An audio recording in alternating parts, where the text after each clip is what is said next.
The winter of 1885 hit western Nebraska like a hammer. John M. watched his neighbor lose 200 bushels of root vegetables when January temperatures dropped to minus 20 degrees Fahrenheit, and the man's food cellar froze solid 3 feet underground. The neighbor had built his storage room exactly like every homesteader on the plains was told to build it. Shallow pit cellar, 2 to 3 feet deep, lined with rough lumber and covered with sod, standard and trusted. Across the prairie, dozens of settlers were losing their winter stores the same way, following the same proven method that failed when it mattered most. Over the next year, John quietly applied techniques he had learned from an Irish stonemason and a Lakota elder to dig deeper and build different. His underground room stayed at 55 degrees Fahrenheit year-round without any power source. What did he understand about the earth itself that everyone else had missed? John M. had spent 3 years building railroad bridges across Iowa before he claimed his 160 acres near the Platte River in 1883. The flat grassland stretched to every horizon, broken only by the occasional cottonwood grove marking a creek bed. The soil ran thin topsoil over firm, loamy subsoil, and the weather swung between brutal extremes that tested every structure a man could build. Summer heat climbed past 95 degrees Fahrenheit for weeks, while winter cold dropped to minus 25 degrees Fahrenheit and held there for days. The wide open sky offered no shelter from either. He had learned construction from his father on the family farm in central Ohio, where stone-lined root rooms carved into hillsides kept vegetables fresh through long winters. His surveying work for the railroad had taught him to read soil conditions and plan drainage, skills that proved essential when laying bridge foundations across creek beds that flooded every spring. But it was a month-long surveying assignment in Sioux territory 2 years earlier that had planted a different seed in his mind. The Lakota band he worked near had shown him their underground food caches, pits dug deep into the earth where dried corn and root vegetables stayed cool and dry year after year. An elder named Horn Bear had walked him to one of the storage sites and scraped away the sod covering to reveal a carefully constructed entrance. "Dig deep where the ground stays the same all year," the old man had explained, gesturing toward the dark opening.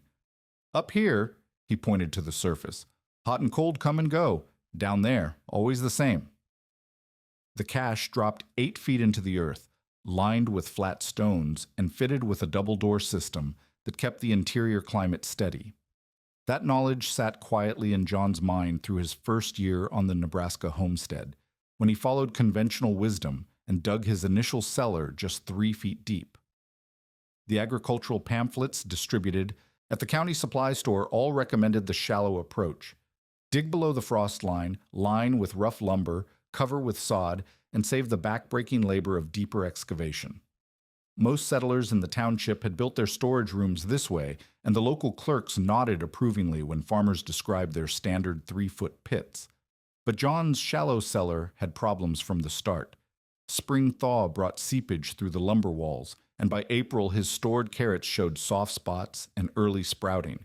The interior temperature swung wildly with the seasons, climbing to 55 degrees Fahrenheit in July and dropping to 32 degrees Fahrenheit during January cold snaps. A portion of his turnip store developed mold by late winter, and he lost nearly 15% of his root crop to spoilage and premature sprouting. The disaster he witnessed at his neighbor's place in January convinced him that the standard method failed under the real conditions of prairie weather. When spring came in 1886, John made his decision to dig deeper and build different. The choice brought immediate criticism from other homesteaders in the township. "Nobody needs to dig 8 feet down," declared Mr. Powell, whose frozen cellar had cost him 200 bushels the previous winter. "You'll hit water problems, and all that extra digging is wasted labor when you should be breaking sod for spring planting." The supply store clerk shook his head when John ordered extra lumber for deeper construction.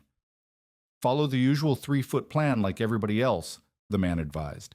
"These extension pamphlets come from the agricultural college, and they know what works." Local wisdom reinforced the resistance. Farmers who had arrived a year or two earlier spoke with authority about prairie conditions. "Real men don't waste time overbuilding when there's field work to be done," one settler declared at a township gathering.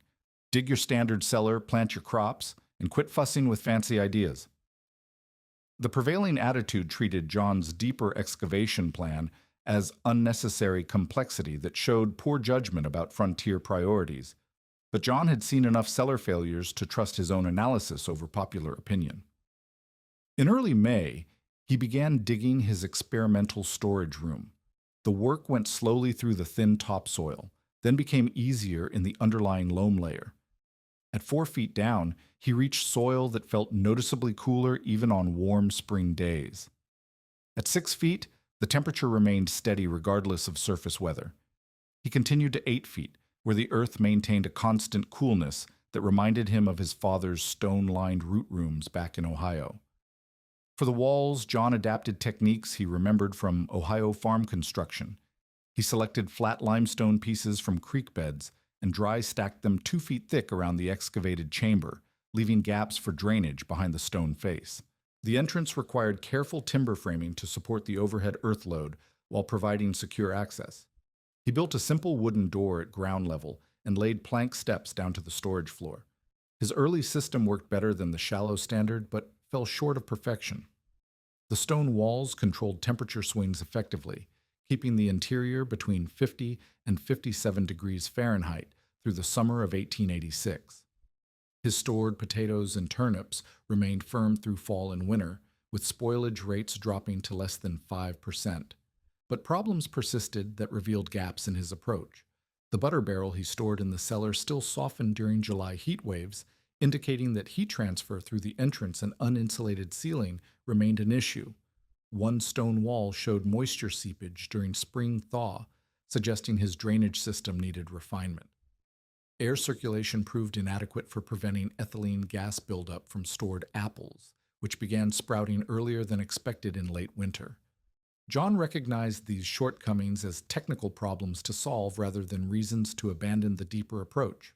His cellar outperformed every shallow pit in the township, but he knew the system needed additional layers of control to achieve the reliability he had observed in both his father's Ohio root room and the Lakota food caches. The foundation was solid. 8 feet of earth provided the thermal stability that shallow cellars could never match. Now he needed to refine the details that would make the difference between a good cellar and a dependable one. The problems with John's initial cellar became clear during the harsh winter of 1886 to 1887. While his 8-foot depth had solved the temperature swings that plagued shallow pits, moisture continued seeping through his dry, stacked stone walls during spring thaw. Water infiltration carried heat and cold into the chamber, disrupting the stable conditions he sought to achieve. More critically, his simple wooden door allowed direct air exchange between the cellar interior and the surface, negating much of the thermal benefit his deep excavation should have provided. John recognized that depth alone was insufficient. The Earth's stable temperature at 8 feet meant little if construction flaws allowed surface conditions to penetrate the storage space. He needed to learn proper techniques for isolating his underground chamber from external temperature variations and moisture intrusion. Patrick O'Donnell arrived in the township that spring, an Irish stonemason who had spent the winter months working on barn foundations for established farmers east of the Platte. O'Donnell carried traditional stone-laying knowledge from County Cork, where his family had built dry stone walls for generations before emigrating to America in 1876. When John approached him about improving the Eoch's cellar walls, O'Donnell examined the existing dry-stacked limestone with a critical eye. "Your stones are sound enough," O'Donnell said, running his weathered hands along the wall face, "but you've left the joints too open for underground work. Water finds every gap and carries the cold right through." He explained that basement walls required different techniques than surface construction. "Above ground, we let walls breathe. Below ground, we seal them tight as a ship's hull." O'Donnell showed John how to prepare lime mortar using local materials. Limestone burned in a small kiln, slaked with creek water, and mixed with sharp sand from the riverbank. The mortar filled every joint between stones and created a continuous barrier against moisture penetration. But more important was O'Donnell's approach to laying the stones themselves. He selected each piece for tight fit with its neighbors, creating interlocking joints that distributed load evenly. Behind the mortared stone face, He installed a layer of smaller rock fragments packed with clay, forming a composite wall system 2.5 feet thick. The stone face keeps the moisture out, O'Donnell explained as they worked. The backing holds the earth pressure and stores the cool. Together they make a proper cellar wall that will outlast your grandchildren. The Irishman's methods required more material and labor than John's original dry stacking, but the results justified the effort. When completed, the mortared walls showed no seepage even during heavy spring rains. The drainage system presented a separate challenge. John's original cellar floor sat directly on compacted earth, which absorbed groundwater during wet periods and created damp conditions that promoted spoilage. O'Donnell suggested a technique he had learned from German barn builders, a foundation layer of crushed stone topped with sand to create a dry floor base. John spent 2 weeks hauling creek gravel and breaking it into uniform pieces with a sledgehammer. He spread the crushed stone 6 inches deep across the cellar floor, then installed clay drain tiles around the perimeter to channel water away from the storage space. Over the stone layer, he placed coarse sand, then topped it with wooden planks to create a raised floor surface.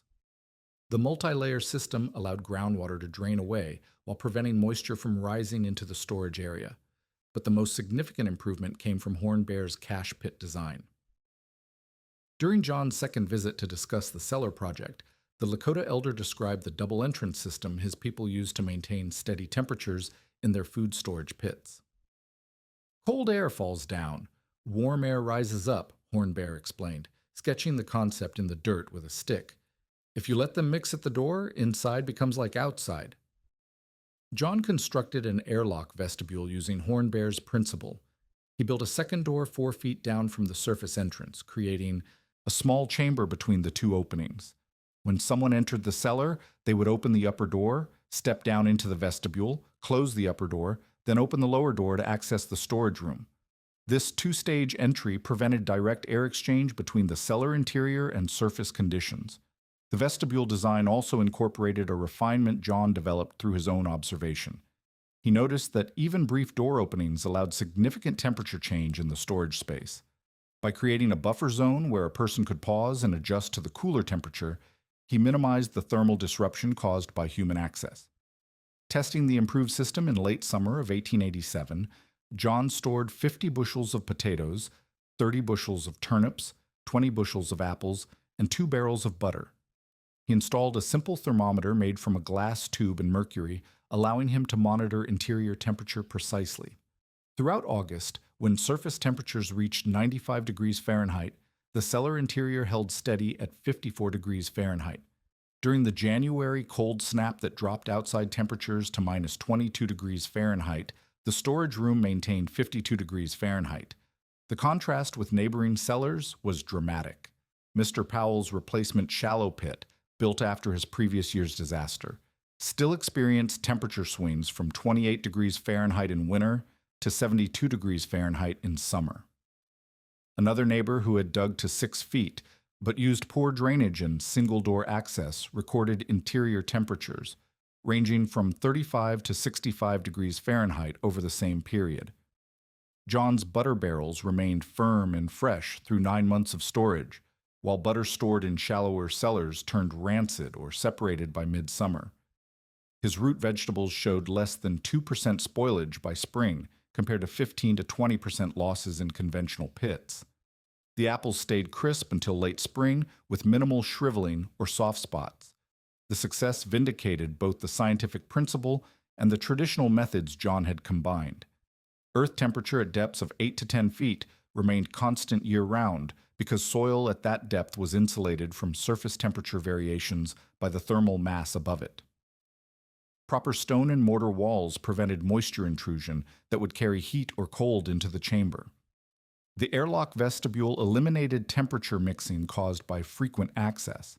By harvest time 1887, John's refined cellar system had proven itself capable of maintaining steady storage conditions regardless of surface weather extremes. The foundation principles were now established: sufficient depth to reach stable earth temperature, moisture-proof walls to prevent infiltration, and controlled access to minimize thermal disruption. During the spring, Thaw of 1887, John discovered that his improved cellar still had critical weaknesses. Even with mortared stone walls and proper drainage, the storage room experienced unwanted temperature spikes during warm March afternoons when snow melted rapidly and exposed the sod roof to direct sunlight. His thermometer showed interior temperatures climbing to 65 degrees Fahrenheit by mid-afternoon on sunny days, then dropping back to 54 degrees overnight. This daily temperature swing was smaller than surface variations, but still significant enough to affect stored produce. The problem became clear when John examined his squash storage in late March. Several winter squash showed patches of soft rot where condensation had formed on their surfaces during the daily temperature cycles. The warm air that entered through his vestibule doors during access periods was cooling rapidly against the stone walls, creating moisture droplets that promoted decay. Even his carefully designed airlock system could not prevent all thermal disruption when warm spring air mixed with the cooler cellar atmosphere. More troubling was the discovery of premature sprouting in his stored apples. By early April, nearly 20% of his apple crop showed green shoots emerging from the stem ends, indicating that gases released by the ripening fruit were accumulating in the still air of the cellar. Without proper air circulation, natural plant hormones concentrated in the storage space and triggered sprouting responses that reduced the keeping quality of his produce. John realized that controlling temperature and moisture at the foundation level was insufficient. The cellar needed a complete thermal envelope that prevented heat transfer from any direction, plus active air management to maintain consistent atmospheric conditions. The solution would require techniques he had not yet encountered, drawn from building traditions beyond his Ohio farm experience. Hermann Weber arrived in the township that summer, a German immigrant barn builder who had learned his craft in Bavaria before settling in eastern Nebraska in 1879. Weber specialized in constructing livestock barns that remained cool in summer and retained warmth in winter, using insulation methods developed in the alpine regions of southern Germany. When John described his cellar temperature problems, Weber nodded with recognition. "Your earth walls are good for winter, but summer heat comes from above," Weber explained, examining John's simple sod roof covering. "In the old country, we learned to build roofs that breathe in winter, but block summer sun." Weber's method involved creating a layered roof system that controlled heat transfer through multiple barriers rather than relying on earth mass alone. The German builder showed John how to construct what he called a breathing roof, using materials available on the prairie. Over the existing wooden roof planks, Weber installed a layer of tightly woven straw mats, similar to those used for insulating barn walls in Bavaria. The straw created thousands of tiny air pockets that blocked heat conduction, while allowing moisture vapor to pass through. Above the straw, he placed 2 feet of clean earth, then topped it with prairie sod planted with native grass. The crucial innovation was a ventilation gap Weber built between the straw insulation and the earth layer. Using thin wooden strips spaced every 2 feet, he created a continuous airspace that allowed wind to carry away heat before it could penetrate to the straw barrier below.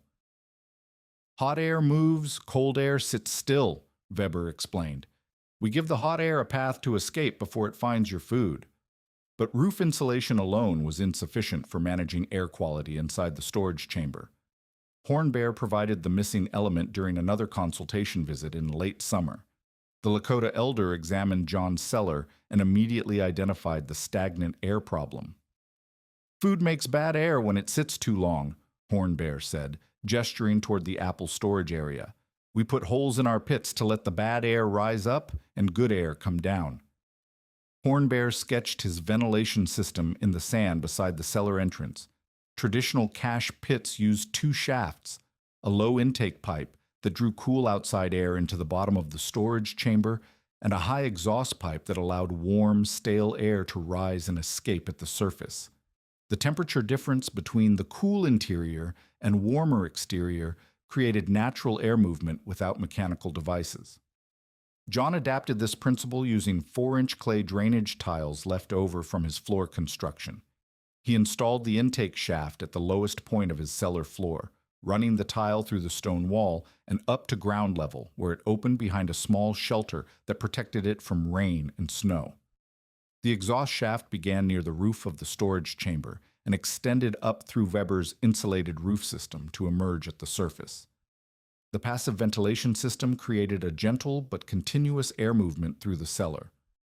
Cool outside air entered through the low pipe, absorbed moisture and gases from the stored produce, then rose and exited through the high pipe. The airflow was slow enough to avoid temperature disruption, but sufficient to prevent gas accumulation and reduce humidity buildup on stored items. To manage humidity more precisely, John added what Hornbear called earth-breathing zones around the perimeter of his storage floor. He spread damp sand mixed with sawdust along the walls, creating a buffer zone that absorbed excess moisture during humid periods and released it during dry spells. The sand-sawdust mixture maintained steady humidity levels around 80%, ideal for root vegetable storage while preventing the excessive dampness that promoted mold growth. Testing his complete system through the following year, John achieved remarkable stability. During the hot summer of 1888, when surface temperatures exceeded 100 degrees Fahrenheit for 6 consecutive days, his cellar interior never rose above 58 degrees Fahrenheit. The insulated roof blocked solar heat gain, while the ventilation system carried away any residual warmth before it could accumulate. Winter performance was equally impressive. During a January cold snap that dropped outside temperatures to minus 28 degrees Fahrenheit, the storage room maintained 51 degrees Fahrenheit with no internal heat source. The earth thermal mass, sealed stone walls, and insulated roof created a complete thermal envelope that isolated the storage space from external temperature extremes. The contrast with other cellars in the township demonstrated the importance of complete environmental control. A neighbor who had copied John's depth and stone wall techniques but ignored insulation and ventilation recorded summer interior temperatures reaching 68 degrees Fahrenheit. His stored butter turned liquid and rancid by midsummer, while squash and apples showed significant spoilage from temperature-induced condensation. John's systematic approach had created more than just a cool storage space. The combination of earth thermal mass, moisture-proof walls, thermal insulation, and controlled ventilation produced a stable microenvironment that maintained consistent temperature and humidity regardless of surface weather conditions. His cellar had become a reliable food preservation system that extended storage life far beyond what conventional shallow pits could achieve. By the fall of 1888, John's cellar maintained perfect temperature and humidity control, but he faced a new set of practical problems that threatened to undermine all his technical achievements. His storage system worked flawlessly for preserving food, yet accessing that food had become inefficient and disruptive to the carefully maintained environment. Every time he needed to retrieve potatoes or apples during the winter months, he had to climb down into the chamber, fumble around in the dim light, and disturb other stored items while searching for what he needed. The layout problems became acute during the heavy snows of January 1889. John had stored his root vegetables in wooden crates arranged directly on his raised plank floor, with different crops mixed together based on available space rather than logical organization. When his family needed turnips for a winter stew, he had to move 3 crates of potatoes and displace a barrel of apples to reach the turnips stored against the far wall. The process took 25 minutes and required leaving both vestibule doors open while he maneuvered the heavy containers, allowing cold air to flood the storage chamber. Worse still, his butter barrels sat on the floor near the entrance where they were, easy to access but exposed to temperature fluctuations from door openings. The constant traffic around the barrels caused vibrations that affected the butter's texture, while the apples stored in nearby crates released ethylene gas that accelerated spoilage in other produce. John realized that his technical control over environment meant nothing if poor organization created new problems through inefficient use of the space. The solution came from an unexpected source. Ernst Zimmermann, a Swiss immigrant who had established a small commercial orchard 15 miles east of John's homestead. Zimmermann had arrived in Nebraska in 1885 after managing fruit storage operations in the Alpine valleys near Lucerne, where his family had operated hillside cellars carved into limestone cliffs for 3 generations. When John visited Zimmermann's operation in early spring 1889, he discovered organizational methods that transformed storage efficiency. Zimmermann's cellar used a tiered shelving system built along one stone wall, with each level designed for specific types of produce based on their storage requirements and frequency of access. The bottom tier, closest to the cool floor, held root vegetables packed in damp sand within shallow wooden trays. The middle tier supported wooden bins containing apples and pears, positioned at chest height for easy inspection and selection. The top tier housed butter barrels and cheese wheels, elevated away from floor moisture and ethylene gas produced by fruits and vegetables below. Different crops need different conditions, Zimmerman explained as they examined his storage layout. Potatoes want cool and damp near the floor. Apples prefer dry air and no vibration. Butter needs steady temperature without gas exposure. His shelving system created distinct microzones within the larger storage environment, optimizing conditions for each type of produce while maintaining overall temperature and humidity control. The Swiss orchard keeper's shelving used mortise and tenon joinery that required no nails or metal hardware, preventing rust damage in the humid cellar environment. Each shelf consisted of oak planks, supported by vertical posts wedged firmly between floor and ceiling. The shelves incorporated ventilation gaps that allowed air circulation behind stored containers while providing structural support for heavy loads. Zimmerman had calculated that his system could hold twice as much produce as floor storage while reducing access time by 60%. John adapted Zimmerman's design to his own cellar dimensions, constructing 3 tiers of shelving along the north wall where stone thermal mass provided the most stable temperature zone. He used locally available cottonwood lumber, cutting traditional joints with hand tools and fitting the pieces together without metal fasteners. Each shelf measured 8 feet long and 16 inches deep, providing sufficient space for wooden crates and barrels while leaving room for air circulation. But John's most significant innovation involved redesigning his floor access system. Following Zimmerman's suggestion, he removed sections of his existing plank floor and installed what the Swiss man called breathing boards, wooden slats spaced 1 inch apart to create continuous airflow underneath stored containers. The slatted floor allowed the ventilation system's cool intake air to circulate freely beneath all storage areas, preventing stagnant air pockets that could promote mold growth or uneven temperatures. The improved floor design also incorporated drainage channels that connected to John's existing perimeter drainage system.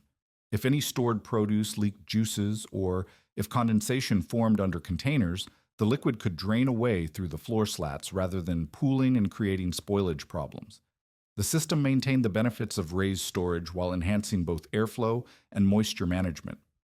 To address the access efficiency problem, John created what he called a staging system in his vestibule area. He built narrow shelves along one wall of the entry chamber, where he could temporarily place items being retrieved from or added to the main storage room. This allowed him to make multiple selections during a single entry session, rather than opening the inner door repeatedly for individual items. The staging area also included a small work surface where John could clean vegetables or inspect produce before taking it upstairs to his kitchen. A simple wooden lamp bracket held a candle that provided adequate light for selecting items without the fire hazard of bringing open flames into the main storage chamber. The organized approach reduced his average cellar visit from 25 minutes to 8 minutes, while minimizing temperature disruption from door openings. John implemented crop-specific zoning based on compatibility and storage requirements. Root vegetables occupied the lower shelf tier in wooden trays filled with slightly damp sand, maintaining the humidity they needed while preventing dehydration. Apples and pears filled perforated wooden crates on the middle tier, allowing air circulation while keeping them separated from ethylene-sensitive crops. Butter barrels claimed the upper tier, elevated above gas-producing fruits and vegetables, while remaining accessible for regular use. The zoning system also considered seasonal access patterns. Items needed frequently during winter months, such as potatoes and stored meat, occupied shelves closest to the entrance. Crops intended for spring consumption, including late-keeping apples and preserved vegetables, were placed toward the rear where they would remain undisturbed during winter retrievals. This logical arrangement reduced the handling of stored items and minimized the time spent in the cellar during each access session. Testing his organizational improvements through the winter of 1889 to 1890, John achieved dramatic gains in both efficiency and preservation quality. His average cellar access time dropped to 8 minutes, with some routine vegetable retrievals completed in 5 minutes. Temperature disruption from door openings decreased proportionally, helping maintain the stable 55-degree environment his technical systems had created. Most importantly, the organized storage system reduced physical damage to stored produce. Previously moving crates to access items behind them had caused bruising and handling damage that led to spoilage. With logical placement and easy access to all storage areas, John's food losses dropped to less than 1% of total stored volume compared to the 5 to 8% losses he had experienced with disorganized floor storage. The combination of technical environmental control and systematic organization had created a storage facility that preserved food effectively while remaining practical for daily use throughout the long prairie winter. The winter of 1890 tested every food storage system on the Nebraska plains with unprecedented severity. The first blizzard struck in early December and was followed by 35 more days of continuous snow and wind, creating drifts that buried buildings and blocked roads for weeks at a time. Outside temperatures held steady between -15 and -25 degrees Fahrenheit throughout January and February, with occasional drops to -30 during clear nights when radiational cooling intensified the cold. Supply lines from Omaha and Council Bluffs remained cut for 6 consecutive weeks. The Union Pacific Railroad suspended service after snowdrifts covered the tracks to depths of 12 feet in some cuts, and telegraph lines failed when ice accumulation snapped the wires. Coal shipments that normally arrived weekly became unavailable, forcing homesteaders to burn fence posts and furniture for heating fuel. Ice harvesting operations on the Platte River ceased when the ice became too thick to cut with hand tools, eliminating the primary source of summer cooling for conventional food storage. When spring thaw finally arrived in late March, it brought new challenges. Rapid snowmelt caused widespread flooding that washed out bridges and contaminated well water across the region. Then summer brought the opposite extreme, drought conditions that began in May and persisted through August, with daytime temperatures exceeding 100 degrees Fahrenheit for 63 consecutive days. The combination of fuel shortages, transportation disruption, and extreme weather created the perfect test of food storage systems built on different principles. John's cellar performed exactly as his systematic approach had designed it to perform. Throughout the brutal winter, his thermometer readings never dropped below 51 degrees Fahrenheit in the storage chamber, even during the coldest surface conditions. The earth thermal mass at 8-foot depth, sealed behind mortared stone walls, and protected by Weber's insulated roof system, remained completely isolated from the temperature extremes above ground. His ventilation system continued functioning without mechanical assistance, drawing fresh air through the intake shaft and exhausting stale air through the upper vent even when snow covered both openings. The organized storage system allowed efficient access even during the worst weather. When blizzard conditions made surface movement dangerous, John's family could retrieve needed food supplies during brief calm periods without extended exposure to the cold. His staging area in the vestibule enabled him to gather multiple items during single trips, minimizing both personal risk and temperature disruption to the storage environment. The crop-specific zoning kept different food types in optimal condition without requiring frequent reorganization or handling. During the summer drought that followed, John's cellar interior never exceeded 57 degrees Fahrenheit, despite the prolonged surface heat. The insulated roof system blocked solar radiation, while the ventilation shafts created continuous air movement that prevented heat accumulation. His butter barrels remained solid throughout the hottest months, while root vegetables stored in damp sand maintained proper texture and flavor. Apples kept in ventilated bins on the middle tier stayed crisp and showed no heat-induced deterioration. Neighboring homesteaders using conventional storage methods faced catastrophic losses during the same period. Mr. Powell's shallow cellar, rebuilt after his earlier disaster, but still following standard 3-foot depth guidelines, froze completely solid during the January cold snap. When he finally gained access in March, his entire winter store of potatoes had turned to black mush, representing a total loss of 40 bushels that had cost him 3 weeks of digging and hauling to store. His replacement food purchases, when supplies became available again, cost him $60 at inflated emergency prices. Another neighbor, who had followed agricultural extension advice to build a 4-foot cellar with board walls, experienced similar problems. The inadequate insulation allowed frost penetration that destroyed 30 bushels of turnips and 20 bushels of carrots by February. Summer heat penetrated his sod-covered roof and raised interior temperatures to 85 degrees Fahrenheit during the drought, turning his butter into liquid that spoiled and had to be discarded. His total food losses exceeded 20% of stored volume, requiring him to plant additional crops and work extra days to replace the lost provisions. The economic impact extended beyond immediate food losses. Farmers with failed storage systems had to purchase replacement fuel and building materials to modify their cellars, often at emergency prices when transportation was disrupted. One neighbor spent $22 replacing rotted lumber in his inadequately ventilated cellar, plus another $18 for coal to heat his house, while the cellar doors remained open for repairs during winter months.